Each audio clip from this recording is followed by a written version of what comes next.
You can obtain peace and happiness now. I know it's a fallacy. I know again, the social media age, but you can do it today. I absolutely agree with you. And just recently, the Pope passed away. And we have, Yes. Yep. all of these things happening. But it's really, are you going to wait for your legacy to be alive once you have passed on?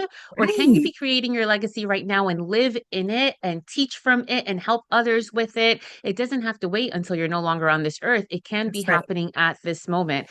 You're listening to the Free to Be Mindful podcast, which invites you along on a journey to learn of mindful living, grow in mental health, and inspire through personal growth. In a world where we can often feel much stress and overwhelm, this podcast provides bite sized tips and real talk conversations, empowering you to embrace mindfulness and nurture your full potential. I'm your host, Vanessa de Jesus Guzman, educator, licensed professional counselor, entrepreneur, and mom. I'm passionate about helping others live life with peace of mind and ease of heart without losing their, well, here we go. Hello and welcome to the Free to Be Mindful podcast. I hope that you're feeling good, looking good, and doing better in this world than you were yesterday. I always open up each podcast episode with that phrase because it means a lot to me.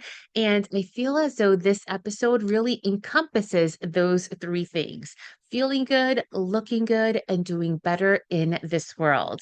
And you will hear as that is spoken through Malaysia Harrell. She is a spiritual transformation coach, speaker, author, and veteran who helps women find freedom and fulfillment. But really, she is a healer, an unleasher, and a light that leads women back to their truest selves so that they can live fully. And it's so amazing that she's all these things in addition to a licensed psychotherapist and board certified clinical social worker. Malaysia blends her clinical expertise along with her spiritual wisdom and intuitive guidance to help women overcome their past trauma, heal their hurts, and define their visions for their lives. And that is the biggest thing that we end the episode with. And I really hope that through listening to this episode, you too find the purpose in your life, but also your life's mission statement. I hope you enjoy this episode as much as I did. All right, Malaysia, welcome to the Free to Be Mindful podcast. I'm so glad you're here with us today. Thank you, Vanessa. Thank you for having me on your show. You are so amazing, and I'm just so honored to be here today. My pleasure. My pleasure. So we just heard your formal bio, but how would you introduce yourself at a party? Who is Malaysia for real, for real? Well, what kind of party are we talking about? That matters, right?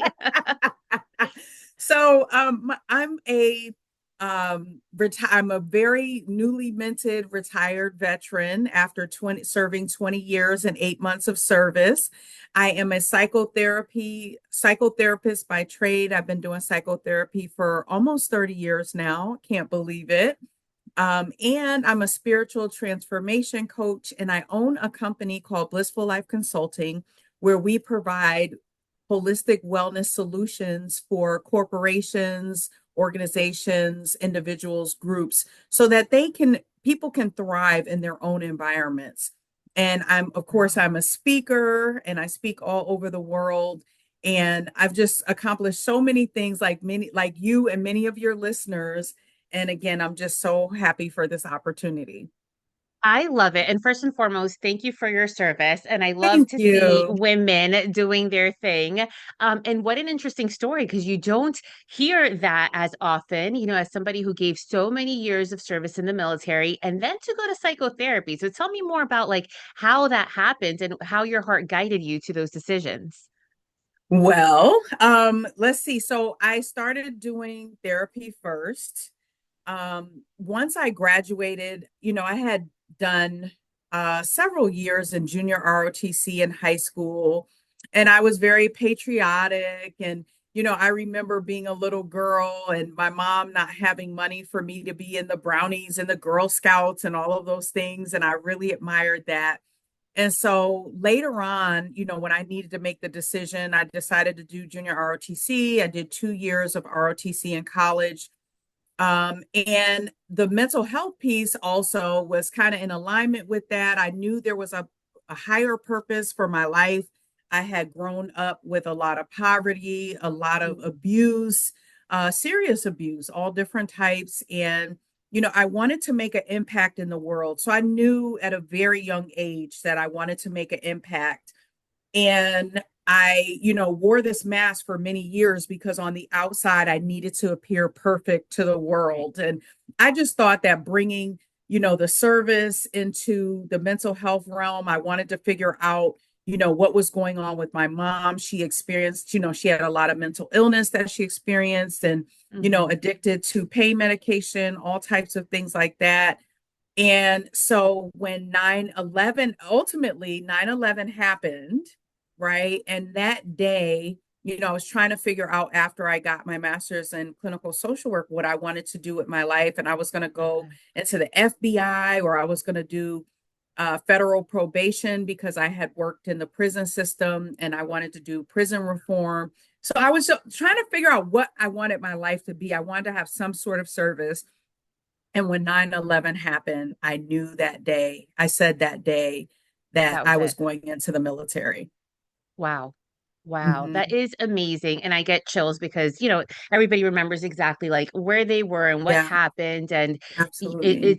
you hear how Oprah says, like, take your mess and make it your message. And thank you Yes. for being vulnerable and sharing about your background, but Hmm. really doing something with the life from where you came from and then still having that heart of service and Yes. knowing now I'm going to go into this realm, even with Hmm. the background that you have. And did you feel like you merged the two during the military, or did the merging come after? Well, sir, I always did a life of service. So I was always volunteering. So that came, I think I was born into a life of service. That was, automatic. But the mental health piece, I didn't know exactly because I thought I wanted to be a psychiatrist. I did Okay. pre-med, all the things. But I wanted to actually help people do therapy. So I figured how perfect is this to do mental health and to serve my country at the same time. So they merged together very lovely. I was able to travel the world and serve and have high level positions all over, the country, outside the country, worked for the Surgeon General of the United States, the White and with the White House. So I had all the titles, all the different things going on. And I thought my life was so perfect Mm. until. Until dot dot dot. And I bet you have story for days, but let's start there. Until. Yes, until. So I was at the height of my career. I had made captain Navy rank slash colonel, and a lot of people don't make that. And again, I was, all the things were perfect. I had gotten married, I had the house, I had the car, I had all the titles. And in 2020, I deployed at the height of COVID to the Navajo Nation, the most desolate area. So I was actually on the reservation. I was sent there to Okay. be the mental health provider for two medical centers for all of the staff members. And of course, I ran the incident command response team. There was a lot of death going on. We didn't have Mm. prophylactics, we didn't have immunizations, we didn't have anything. I went out there and, the experience was really dark, and I was trying to figure out like what's going on here. What am I experiencing? I didn't understand. Because it was so desolate and because I was sent there by myself, it was really challenging. And, Wow. I started to experience some things on my own and I was trying to work out and it was very dangerous outside for many different reasons. I couldn't just walk out there by myself. And so when I came home, I couldn't understand again what's going on. Started experiencing pain in my hip. I thought I was overdoing it with the exercise because again, what do Mm. we do? I know how to take care of it, right? Like Right, all the right. moms, Fix it all the mode. wives, I got this. I know. Hmm. Let me put some heat on it. Let me put some ice on it. Let me put some Tiger Balm. Let me put it up. Let me do all the things. I did all the races, the bodybuilding. I know pain. Okay.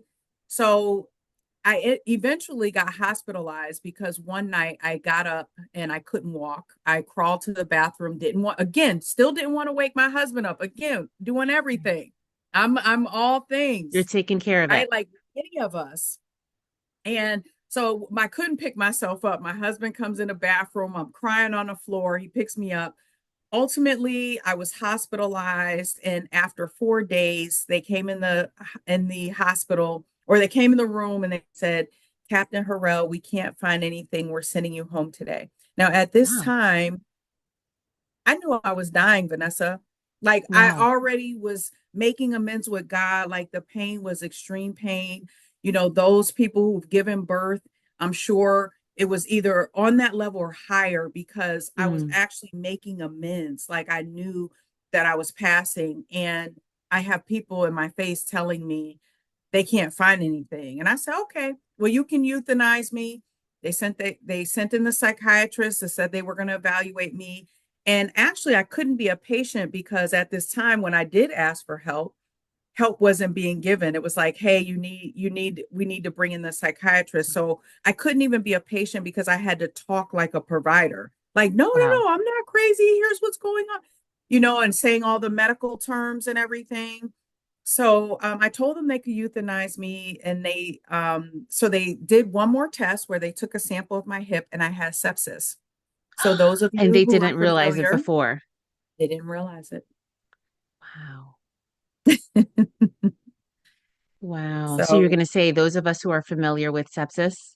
yeah, with sepsis and, you know, just being in that level of pain and not being someone who normally asks for help, to ask for help and not have your needs being met, like that was the biggest challenge, I think. It Mm. was more traumatic than anything else, you know, that I've experienced. So it's been a journey. That is insane. And it's I think about if it were somebody who did not have, let's say, that degree, right? Who didn't know kind of like the system, who couldn't really speak up for themselves, what would have been the outcome? Would that have been like a night Right, and day kind of outcome because they would right, just would have sat there and died? right. So that is insane. And as you're talking, for those of you who are watching on YouTube, you have your emblem behind you. It looks like you have a halo on your head. I'm like, you Oh, yes. That's my I community, Dream Life Manifested. I love it. And as you're talking about this like near death experience, it looks like you're just like an angel talking like this is what happens, which is Yeah, bananas that something like that happens in this system that we really put so much trust in. So yeah. once they found out exactly what was happening, what happened after?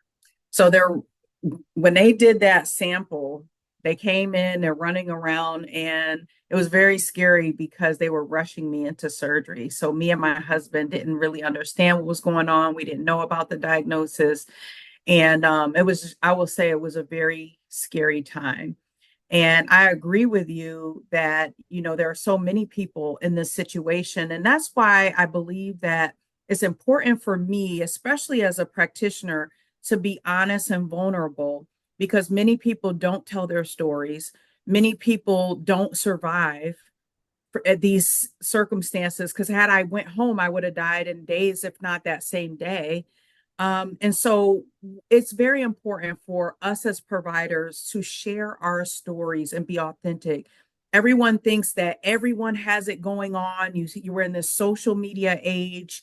You know, we're not showing when we're broke down and we can't get out Right. of bed. We're showing the happy times. We're showing all the great things that are happening. So I just think it's a good steward, as a model. It is very, very important to be honest and share our stories.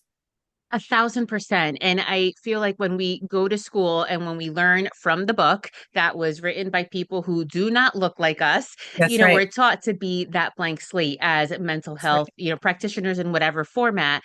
And really, it's when we give of ourselves appropriately so, but when we have the client look at us, that's when really they get the most because they don't feel on their own and they That's have right. hope of what it could turn into and how important that is to really just be real. I call it real talk. Just be real, I show love up it. authentically, and That's how right. that could make such a bigger impact, sometimes more than all the stuff that we study and that's stuck in our minds. That is so true. And I think people will accept us more as practitioners, people Right. who are willing to come in and say, because with mental health, there's still a big stigma about it. And when our community, again, we wear so many hats, we do so many things. We're not just taking care of our household, we're taking care of communities, we're taking care of nations, and we put everyone above ourselves. And so it's very important to have, just that authentic opportunity, which leads me into the next part of, doing that shift. Yeah. Will the next phase of your life look like what it looked like before, when your body doesn't operate the same way as it did before, when your mind is not as sharp as it was? You used to be running circles around everybody. And I mean, honestly, a lot of what we do, at our lowest, we're still doing more than a Mm-hmm. lot of people. And people don't see that. And so they think, you don't need help, Vanessa. You got this. You do it all the time. And that's what I felt when I was going through, my Wow. journey. I had 9 surgeries over the past 4 years, and countless other procedures, right? I developed another uh, life threatening illness. I was on oral chemo up to 254 pounds. People don't see that. So I Right. want you to know that we are all in this together. And with the stigma of mental health and us even needing more mental health services right now, what I realized with my own journey is that it's not just mental health, but it's the spiritual alignment. Mm-hmm. Sometimes things happen in our lives that actually pivot us to doing what we're really called to do. Now, everything we've done has led us up to where we Right. are, but sometimes there's that shift that says, no, I have something else or even higher for you to do. And we're kicking and screaming because we're like, no, no, no, this pays the bills. I got to pay the bills. And it's like, no, no, no, I got you. You have faith. Here's where I need you to go. After I retired, literally within 3 weeks, I'm meeting with Howard Schultz, the founder of Mhm. Starbucks. Okay. Those were messages and signs to tell me, oh no, you're on your way. There's something It greater. wasn't just about the meeting with him. Right. Right. That is amazing. But what really sticks out to me, Malaysia, is that you had to be that tuned in with the world to really listen in to those messages, whatever it is, as far as the listeners are concerned, whatever it is that you believe in. To me, it's a higher power. But you Right. really have to be tuned in because, like you say, you're kicking and you're screaming. But how many of us kind of want to be stubborn and say, no, but I belong here and I studied to do this? Or after this, like after this near death experience, like I'm just going to give up. It's so easy to do that. And it's a little bit Yeah. harder sometimes to take in these signs that tell us you were meant for this, you were meant for more. So, how did you open yourself up to that and then go on this new trajectory of your life? Ooh, it would Vanessa, I'm not gonna act like, oh, it was so easy. I just took out my book and I took no. I was still trying to fight. I was still trying to stay active duty. I was getting sicker and Mhm. sicker and sicker. Okay, by the minute. All right. The more that I fought.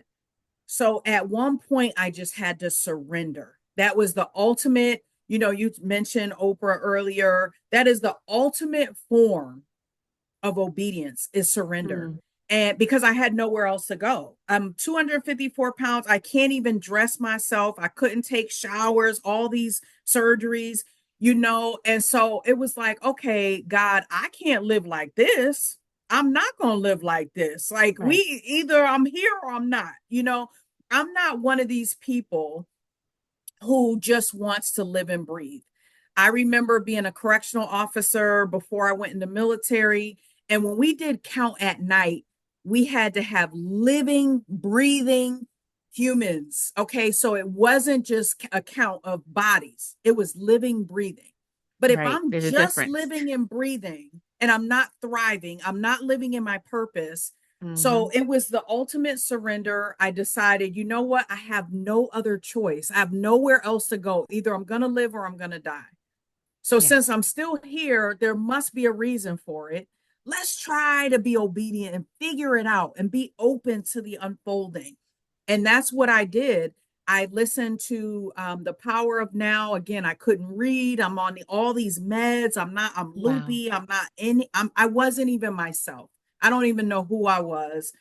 I'm listening to The Power of Now in one ear. And the next moment, when I need somebody to kick me in the butt, I'm listening to David Goggins, and he put his book out, which was Yep. perfect because he was a military member. So I needed both. I needed the mindfulness, and I also needed the kick in the butt, especially the Mm, days where it was those very dark days where I was like, I'm not just sure. hard. I'm still trying to figure it out. And so once I did that and I really learned more about my spiritual practices, I'm in my PhD for mind body medicine. Once I started to really understand things and that, oh, some of this might have been orchestrated because I didn't listen or because whatever is the reason for it, everything needed to happen that way in order to catapult me into, transforming into a spiritual transformation coach, helping high achieving women, get in alignment with their divine assignment, speaking nationally and internationally. I needed to surrender. And once I did, people started to come into my life.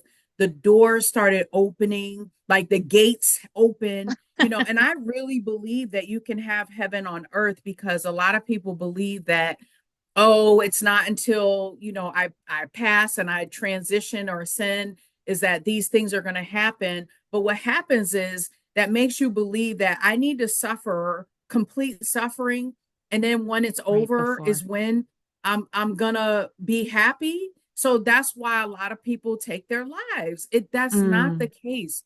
God lives within you now. You don't hmm. have, or your higher power, whatever you believe, and you can obtain peace and happiness now. I know it's a fallacy. I know we're again the social media age, but you can do it today. I absolutely agree with you. And just recently, the Pope passed away. And we have, Yes. Yep. all of these things happening. But it's really, are you going to wait for your legacy to be alive once you have passed on? Or can you Right. be creating your legacy right now and live in it and teach from it and help others with it? It doesn't have to wait until you're no longer on this earth. It can be That's right. happening at this moment. And how important that is, because then again, that's where you kind of started. This is telling the story. Then you're leading from a place of service. Then you're not only helping yourself, but you're helping others. And what a bigger ripple effect that is. Oh, that's so good, Vanessa. I mean, I can relate to that so much because actually, when I started to look at my divine assignment, and really, because I thought service was just being a uniform, but Right. sometimes you're being forced to do things, and being a woman of color in service and high leadership positions, it's really challenging. And so I to bet. really serve your purpose and be in alignment, there are so many other things that are available for you to be able to do that. And you can do it now, and you don't have to wait.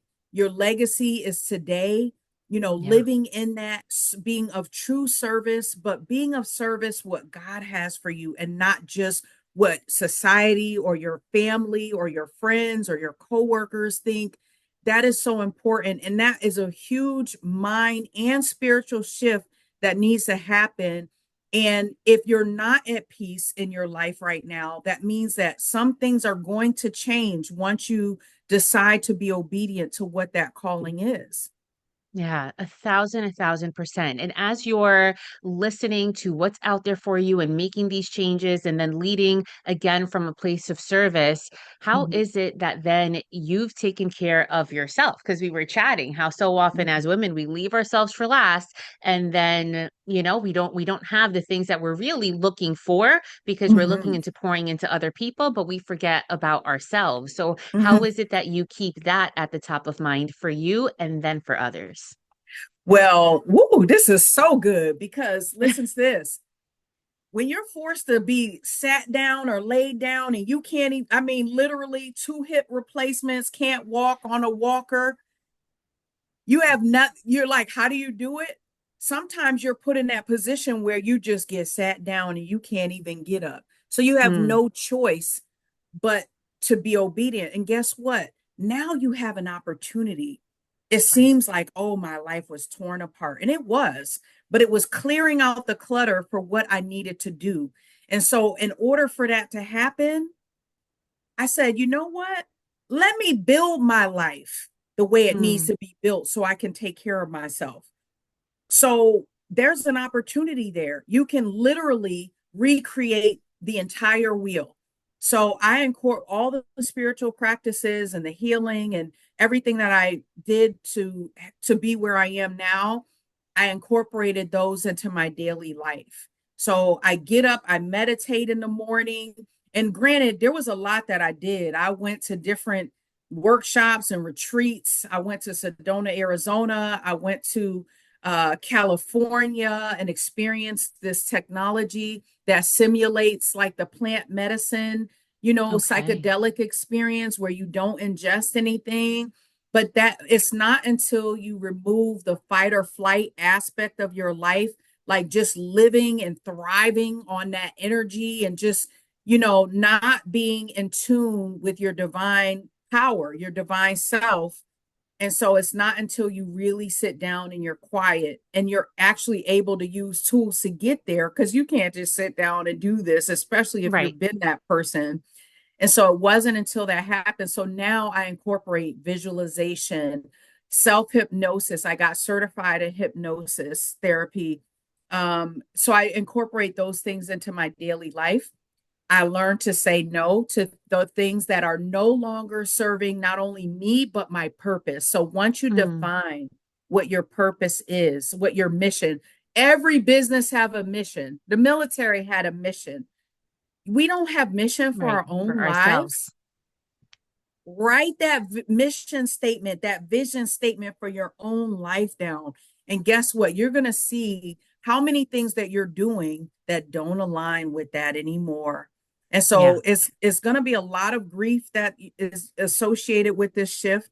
I will tell you, if you're used to talking with these same people every day, but they're draining you, they're not elevating their own lives. They come to you with the exact same problems, the same job problems. They move Mm, to different jobs, they're in new relationships, the same problems. Sometimes we have to look at ourselves. All yeah. right. And we don't want to wait until you're put down, into that dark hole. We don't want that. You have the opportunity to do it today, and thinking about having a near death experience and all the things you put off because, okay, when my child goes to college, I'll do it. Mm-hmm. When my husband gets or spouse or partner gets this next opportunity, I need to do all this for them. Well, when you're literally facing death in the eyeballs, Yeah. okay, now you don't have tomorrow. So you didn't write that book you said you were going to write. You didn't start that nonprofit you said you were going to do. You didn't get that certification or that skill set because you're waiting on everyone else. And now your health Right. is so in shambles that you don't even have the opportunity to do that stuff. Wow. Yeah. Yeah. Oh my goodness. Mhm. You're so good. And there's so many different things that you mentioned in there that I hope I remember to highlight right now.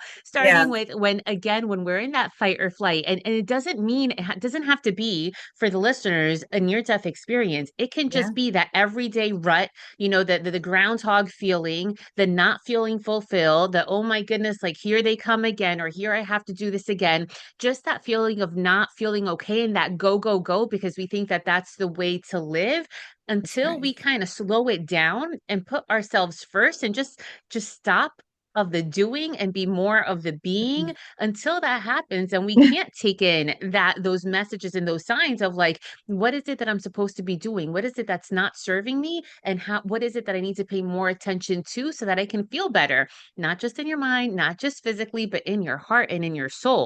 And that Absolutely. hopefully is what leads you. So that's something that I heard out there. And especially for my moms who are listening, who again put their kids first, put their partners first, put their colleagues first, everybody else, family, all the things that they have to do, and then forget Absolutely. to put themselves first, that is so, so, so important. And you mentioned every time in different words, but every time that you say yes to something else, you're saying no to a priority of yours. So, That's what right. is it that you want to lead your life by? Which can be, like you were saying, that mission statement, so that you know what direction you want to go in, because it can be real easy to be a feather in the wind and keep living and keep being pushed, or you can be in the driver's seat and really go to where you know that you can best live and that you can best serve. So, that Mhm. saying no to other things to make space for yourself is a big one for me. And I think that hopefully that's what moms grab onto as they're listening to our conversation.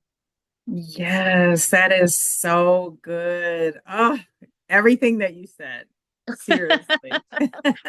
Like the way that you really integrate these things to put yourself first and to take care of you, so that then you can continue to do, your mission that you're here on this earth for. Yes, absolutely. Yeah, so tell us more of that, because I believe you have a nonprofit, you have a little bit of this, Yes. you have a little bit of that. What is it that you're doing in the world now after all of these experiences? Yes, so I founded Blissful Life Consulting. I'm the founder and CEO. We provide holistic wellness solutions to mostly for workplace wellness, but also to individuals, groups, corporations. And, I decided that, especially with what's going on now in a lot of the workplaces, like Right. we really need to focus on people centered, environments, whether it's work, whether it's organizations. So I thought that was so important, and the need is so high now. If we don't put people first, we don't have the mission. And I remember when I first was in the Air Force, because I was Air Force first, and then I transferred into United States Public Health Service.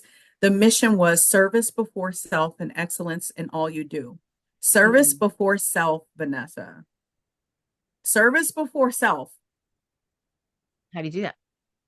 I don't even, what are we brainwashing ourselves for? Okay. So put your people first.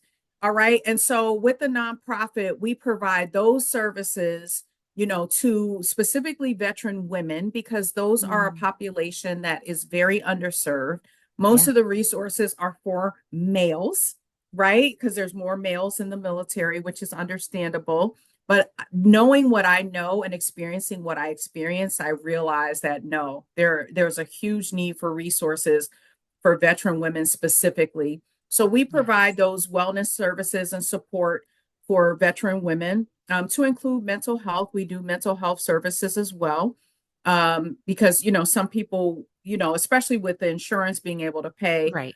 and also I'm a spiritual transformation coach. So I coach mostly high achieving women. Most of them are entrepreneurs or new entrepreneurs that are shifting from being that mom, from being that Mm. spouse, from being that partner, for being, the auntie to everyone. So a lot of people are starting their businesses. I have a book that's being coming out that is launching called God Has My Six. So Mm. that is it's a memoir, a teaching memoir that talks about my story, but also gives you the tools and techniques that I use, because as you can see, I am no longer 254 pounds. I couldn't do races, I couldn't do bodybuilding, and I was able to do it more holistically, which when we get in alignment, I'm telling you, the weight will fall off. For those of Mm. you who have any issues with weight, um, and of course, the nonprofit, the Malaysia Harrell Foundation. So we do that. And then I do speaking engagements, and keynote speaking all over the world. So I'm so blessed to just be here and to Yeah. continue to serve.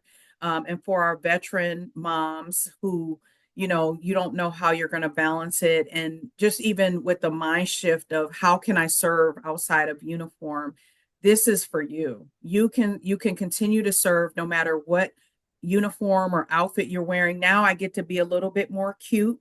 As you can see, I get to wear makeup. That's why I do it. I couldn't do this before. So Before, yeah. again, when are you going to look the way that you want to look? Do it today, because you may not have tomorrow. I love all of those messages there. And again, if you're just listening to this, I want you to go to the YouTube channel to really see how beautiful Malaysia is. But Malaysia, what really Thank sticks out to you. me is that you have, right, your face, your hair, everything, but that's just the outside. And yes, you can take great pride in doing that. But there's so much to be done on the Mm, inside, and you've done that work, and that shines through. And like you thank said, when you're you. in alignment and all of that is there, then it's so much easier to then turn to the outward stuff that, like you mentioned, we put on social media. But first, we have to do all of the other things that we don't see and how It's so necessary true. that work is. It's so, so true. And I just love that I get to really focus on women, Hmm, and helping women because I feel like, especially on a national and international level, if women, when we're the creators of life, right? right. Indirectly. And so if we just come together and put that energy together to help heal the world, I just know the world will be a much, much better place. So I'm just blessed to have this opportunity to even be here. And for anyone who is struggling, who doesn't know, you feel like your soul has been taken away from you, you're doing for everybody else, but you don't know how you're gonna pivot, you don't see a way out. This is your opportunity. Once you surrender, I got a lot of coaches. I have Hmm, different coaches in different areas of my life. I always had that though, even with the military and having mentors, even before the military, I always had mentors or coaches, people who were there to sow into me, to help me to develop to that next level. And I just think that's so important. But just yes. working to get that clarity. And once it happens, I'm telling you, you just feel this sense of peace, this sense of calm. All the noise starts to disappear. The world is still in its own chaos, but you Yeah. experience it in such a different way that you're like, wow, I feel like I was reborn. Mm-hmm, mm-hmm. And Mhm. I'm so glad that you mentioned that because that'll be the last nugget that we share here. Because so often, once we stop, right? Because I said all that go, go, go, just stop and kind of listen in.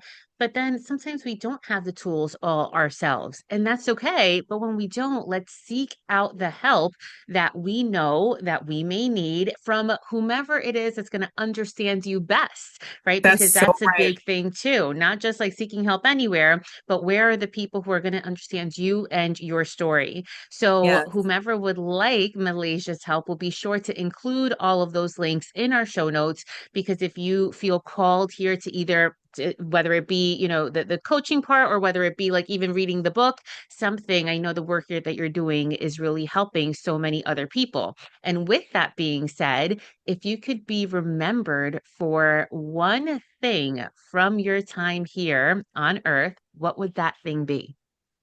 Hmm. I would love to be known. Oh man, this is a good question. Um, I would love to be known for helping people to free themselves from the bondage that is Mm, created by society a lot of times.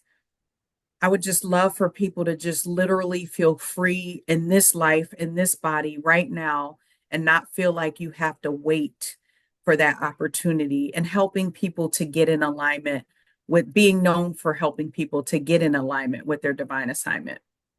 I love it. And your messaging is so aligned all the way through that I know that is what you're absolutely doing right now and what you are known for. So thank you so much for giving of your time today, of your expertise, being so vulnerable with your story. Again, really just sharing, the making the message and Yes. helping others after you've helped yourself. So thank you. I really appreciate you. Thank you for having me, Vanessa. Thank you so much to Malaysia again for her time and her energy and her vulnerability in sharing her story. And at this time, what I'd like for you to do is to take a moment and give yourself permission to fully be present. Even if you're driving, even if you're walking, just be here with the podcast and my voice and ask yourself the question, what truly matters to me? Not what others expect, but what you value at your core. Ask yourself, what experience have shaped who you are today? What lessons keep returning, asking to be learned or maybe lived out? And as you're pondering on those questions, think about a time that you felt deeply fulfilled. And think about, what were you doing? Who were you becoming?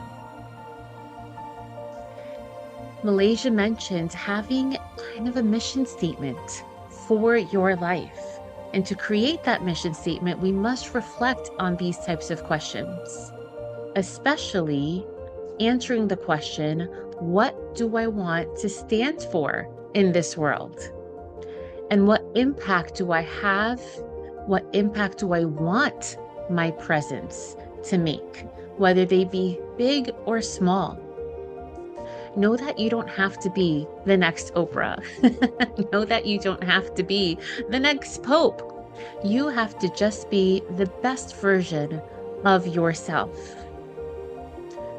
Think about what qualities already live within you, waiting to be nurtured, waiting to be shared, lived out to a more full level. Take a moment to hold all these insights together. If you'd like, you can also rewind this and journal on them if that's your thing. And with that, when you're ready, carry these reflections with you. Let them whisper ideas for your life's mission statements, not as a to-do list, not to do more things, but again, how you want to be. Use them as a guidepost for how you choose to live, to love, and to lead. At the end of each podcast, my signature question is, if you could be remembered for one thing, what would that one thing be? Take these questions and that one, and with that, you have created your own life's mission. My friends, thank you for tuning in to today's episode. I hope that you got something from it. And as always, if you think there is someone in this world who can also benefit from this message, I really appreciate you sharing it with them. As always, remember, in a world where you are free to be anything, you are always free to be mindful. Catch you next time. Free to Be Mindful exists because of viewers and listeners like you. If you're enjoying the podcast or felt this week's show resonated with you, please take a moment to leave a rate and review on the platform where you catch your favorite shows. That quick and easy act allows me to see what you're enjoying so I can deliver more personalized content that focuses on learning, growing, and inspiring. It also helps others find the podcast too. Don't forget to subscribe so you can listen along next week. And if you can do me the favor and share this podcast on social or with a friend who may benefit from the message shared today, that would be truly appreciated. In the meantime, I welcome you to follow me on social media across all platforms at Counselor V. De Jesus for more fun content. And remember, my friends, in a world where you are free to be anything that you want to be, you are always free to be mindful. Catch you next week.